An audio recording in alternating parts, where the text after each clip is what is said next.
Okay, let's take a look at Atwood and ramp work problems. So we have an Atwood machine set up like the figure to the right. If mass 1 is 20 kilograms and mass 2 is 30 kilograms, what is the acceleration of the system and the tension in the rope? The first thing we need to do is we need to decide which way this machine is going to run. Since mass 2 is greater than mass 1, we know it's going to go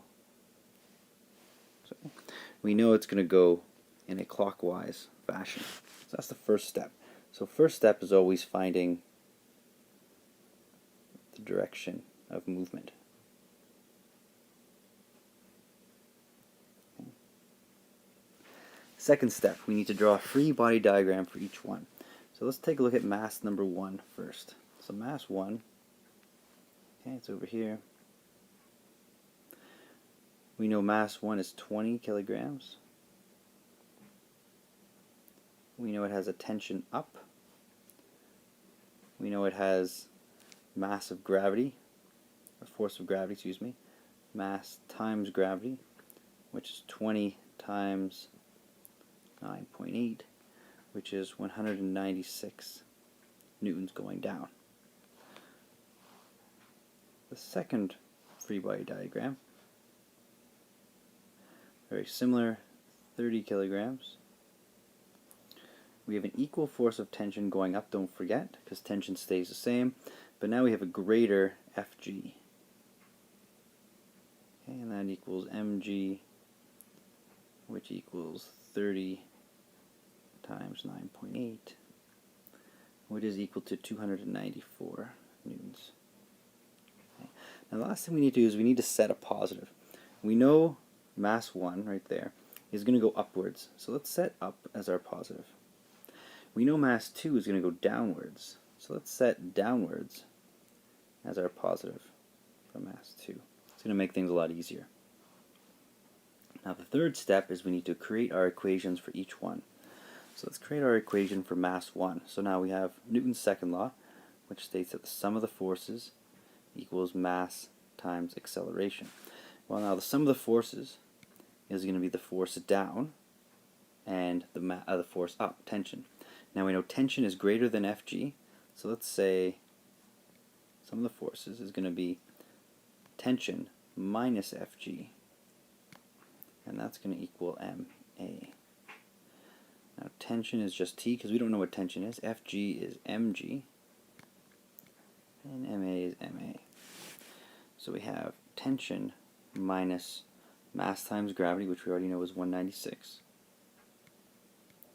equals 20 times A.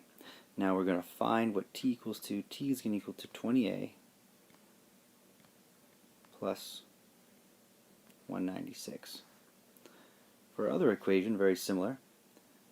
Sum of the forces equals mass times acceleration. Now this time Fg is going to be larger, so let's say sum of the forces is going to equal to Fg minus T, and that's going to equal to Ma. Fg we found out was 294, so we say 294 minus T equals 30A. Okay. Now the next thing we need to do is we need to, isolate T, which we did. That's right there. And we're going to sub T into equation 2. So let's do that over here. Let's say sub T, because we know T equals that. So sub T into equation 2. And we'll say that's equation 2, and that's equation 1. So when we do that, we get 294 minus, now T is 20A plus 196 equals 30A. Simplify this a little bit, expand it out. 294 minus 20A, because that minus you need to multiply through by there and by there. So minus 196 equals 30A. We can simplify further. We get 98 on the left-hand side. We get 50A on the right-hand side. Divide each side by 50, and we get A equals 1.96 meters per second squared clockwise. clockwise direction. Now the next step is we need to sub A into one of the equations. Let's pick equation 1. So we'll say sub A into equation 1. And we're going to do that to find T. So there's our answer for A. So we're going to say T is going to equal to 20 times 1.96 plus 196. And that's going to give us a T value of 235 newtons. And there's our answer for T. Two masses, 4 kg and 6 kg, are connected by a massless rope over a frictionless pulley, as pictured in the diagram right there on the right hand side. The ramp is inclined at 30 degrees, and the coefficient of kinetic friction on the ramp is 0.18. A. Draw a free body diagram of both masses. So A. So our free body diagram for the first mass, so right there. Let's put it on the ramp. We know it's going to have a force of tension that way. It's going to have a force of friction that way. And to finish off, we know we're going to have an Fg there, which we can break into components there and there. We also know we're going to have an Fn, and it's going to go in that direction. Now that Fn is going to equal to that right there. Now we know this angle is 30 degrees. So we know the vertical component is going to be Fg cos 30, and we know the horizontal component is going to be Fg sine 30. Okay? And that's going to make up the other force going in this direction. So this blue is going to equal to this blue line right there. It's going to represent the same thing. So that's equation 1. Or free body diagram 1, excuse me. Free body diagram number 2 is much simpler. Simply our 6 kilogram mass. We have an Fg down, which is equal to mg, which is equal to 6 times 9.8, which is 58.8. And we have a force of tension going upwards. Now we know the motion of this. Okay, we know it's going to go in the clockwise direction again. And we know that because this mass here is bigger than that mass there. And assuming it's moving, it's going to move in the clockwise direction. So we're done A. B. Determine the magnitude of acceleration for the system once it begins to slide. Now we know this. It's the same as what we did before. Okay, so we're going to need to make both equations. So let's make them right here. We're going to say the sum of the forces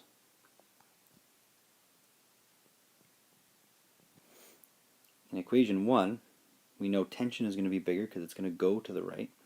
And let's not forget our direction positive. And direction positive.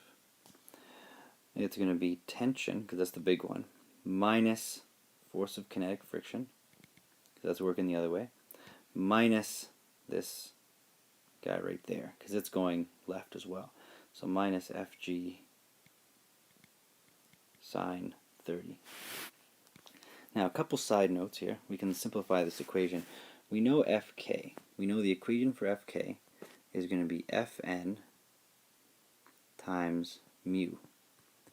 Now, Fn is this guy right here. And we just said that that guy is equal to that guy.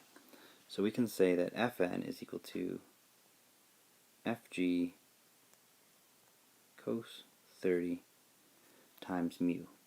Fg we know is mg.